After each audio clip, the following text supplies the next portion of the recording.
Alright, y'all, let's record it. Hold on. Oh. Sorry.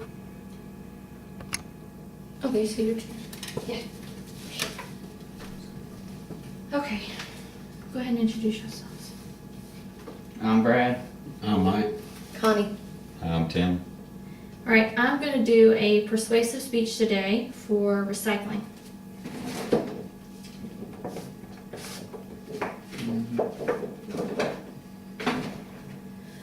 Okay, so how many of you try to recycle when possible?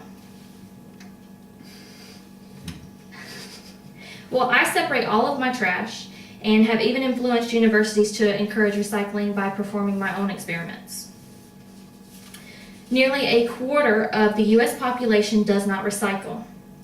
In order to maximize the benefits we can achieve from recycling, we need to renew our commitment to it across the country. There are 3 strong reasons to recycle. The first reason to recycle is because it saves our natural resources. Secondly, it saves the environment and uses less energy.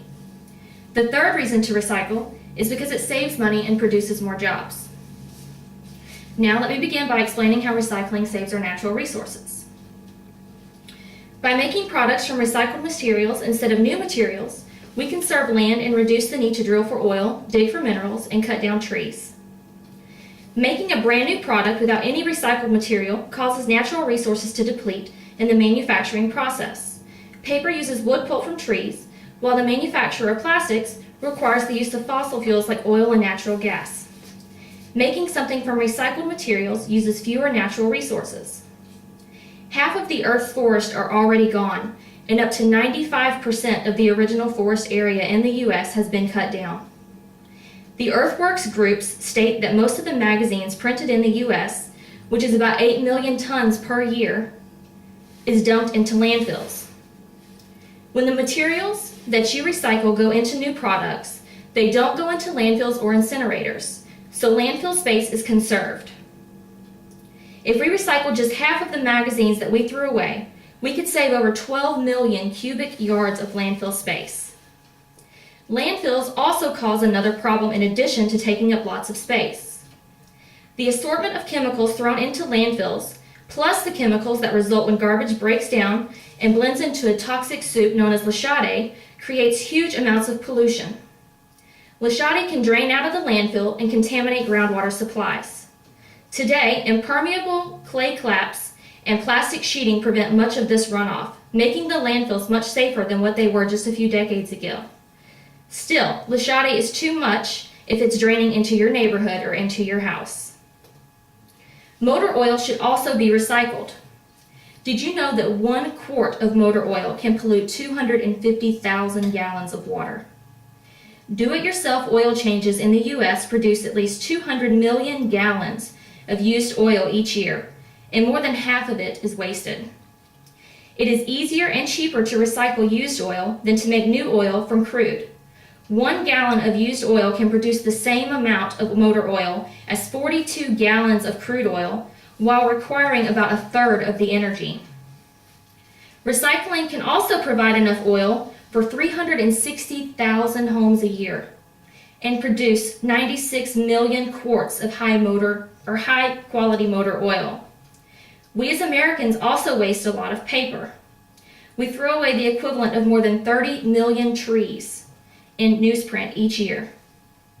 Recycled paper results in a significant net savings in terms of water and energy used, as well as pollutants emitted into the environment. Recycling also saves the environment and uses less energy. The mass production of the industrial age is in many ways the very reason we need to worry about large-scale recycling. When products can be produced and purchased very cheaply, it often makes more economic sense to simply throw away old items and purchase brand new ones. However, this culture of disposable goods created a number of environmental problems. It usually takes less energy to make recycled products. For example, recycled aluminum takes 95% less energy than new aluminum. Using recycled materials not only cuts down on the energy used in the manufacturing process, but it dramatically reduces emissions of greenhouse gases and other air pollutants.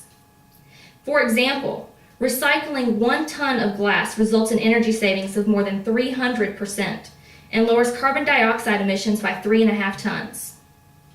Recycling glass significant energy and cost savings over making virgin glass because there's virtually no down recycling when glass is recycled. There are 2 ways to recycle glass. Some companies collect bottles from their customers and thoroughly wash and disinfect them before use. Other glass recyclers sort the glass by color, then melt it down and reform it into new glass. Only glass used in containers, like jars and bottles, is commonly recycled. Window glass and glass used in light bulbs are too expensive and difficult to recycle. In most cases, making products from recycled materials creates less air pollution and water pollution than making products from new materials. Turning trees into paper uses more water than any other industrial process in the U.S. Now let's talk about how recycling saves money and produces more jobs. The recycling process creates far more jobs and can frequently be the least expensive waste management method for cities and towns. Regional studies of employment and the remanufacturing history indicate the recycling activities employ more than 2.5 manufacturing positions. Recycling and manufacturing activities could account for approximately 1 million manufacturing jobs and more than $1 billion in revenue. Here are some easy ways to save money. If you garden, you can save money by composting your food and yard waste. You can also save money by shopping at secondhand stores by using materials you already have in the house to create something new. For example, using an old t-shirt for a painting canvas can save money. Try to choose reusable goods over disposables. So, tonight I talked about 3 reasons to recycle. First, I talked about how recycling saves our natural resources. I informed you on how recycling better saves our environment, and I told you about how recycling creates jobs and saves us money. The next time you have to throw away your trash, think of where it is going. To help our communities and to protect our future, we must rally our efforts together by doing our parts to help increase recycling. Do not allow yourselves to become part of the 25% that do not recycle. In order to maximize the benefits we can achieve from recycling, we need to renew our commitment to it across the country.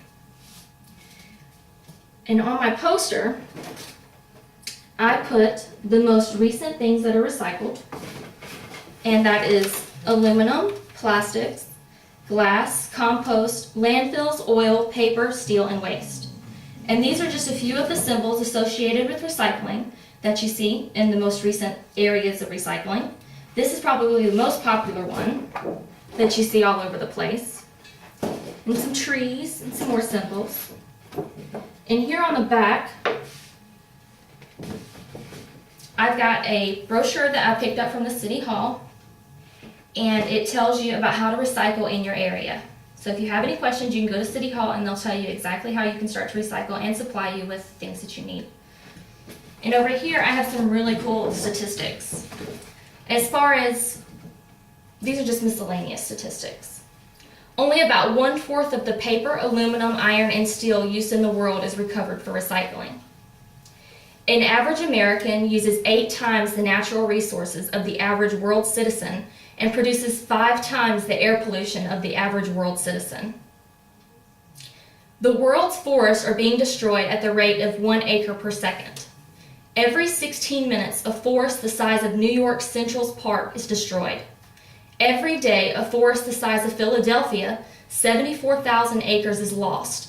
And every year, an area the size of Pennsylvania, which is 27 million acres, is ruined. These statistics right here came from the Waste Reduction Guide. And over here are some really interesting ones I found from the Earthworks Press.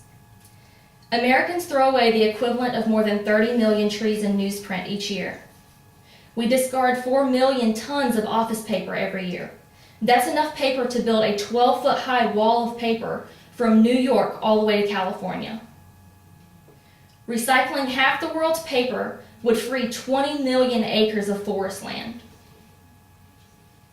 Recycling 1 stack of newspapers about 6 feet tall saves the life of 1 tree 35 feet tall.